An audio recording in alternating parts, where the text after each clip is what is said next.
ہم موبائل خریدتے ہیں، ہم کوئی بھی چیز خریدتے ہیں، موٹر سائیکل تک خریدتے ہیں، تو ہم اس کی پہلے کمپنی کا دیکھتے ہیں، کتنی دیر یہ چیز چلے گی، کتنی دیر ہمارے پاس رہے گی۔ ہم کیوں کرتے ہیں؟ ہمیں پتا ہے کہ یہ چیز فائدہ دے گی۔ جب ہم اپنے بچوں کے لیے کوئی رکشا، وین یا کوئی بھی گاڑی ہائر کرتے ہیں تو کیا ہم اس گاڑی کی حالت کو دیکھتے ہیں کہ نہیں دیکھتے؟ اگر نہیں دیکھتے تو کیوں نہیں دیکھتے؟ وہ ڈرائیور، اس کی پوزیشن کو دیکھتے ہیں کہ نہیں دیکھتے کہ ڈرائیور کی پوزیشن کیا ہے؟ آیا کوئی نشئی تو نہیں ہے، اناڑی تو نہیں ہے، وہ باتوں کا مطلب تیز تو نہیں ہے؟ اس طرح کی جو نا وہ ڈرائیور کے بارے میں، کنڈکٹر کے بارے میں، گاڑی کے متعلق معلومات بھی رکھے ہیں۔ آپ خود اس میں سفر کر رہے ہیں، اپنی بچوں کو سفر کرا رہے ہیں، اپنے بچوں کو سفر کرا رہے ہیں۔ اگر آپ اس گاڑی کے متعلق معلومات نہیں رکھتے، اپنے بچے ویسے اس میں بٹھا دیتے ہیں، آپ کس قسم کے باپ ہیں؟ آپ کس قسم کے بڑے بھائی ہیں؟ آپ کس قسم کے چاچو ہیں؟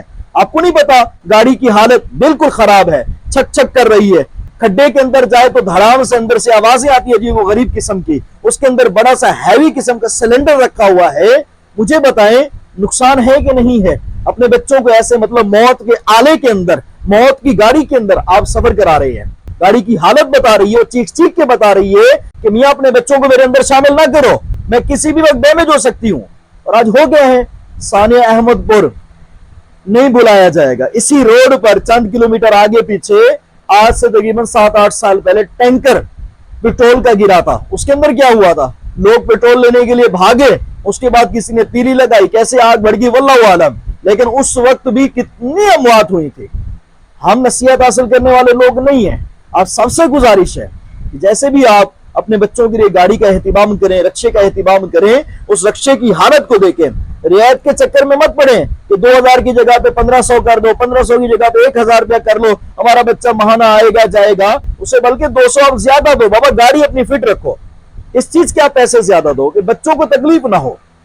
آج جو معاملہ ہوا ہے نا، دل خون کے آنسو رو رہا ہے۔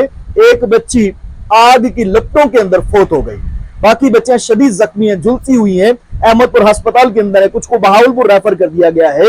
یہ سب کیا ہے؟ ہمارے سیکھنے کے لیے ہے، اور وہ لوگ جو یہ کر رہے ہیں ان کے لیے نشان عبرت ہونا چاہیے۔ اللہ عز و جل ہمیں اپنی حفاظت کرنے کی توفیق عطا فرمائے، آمین۔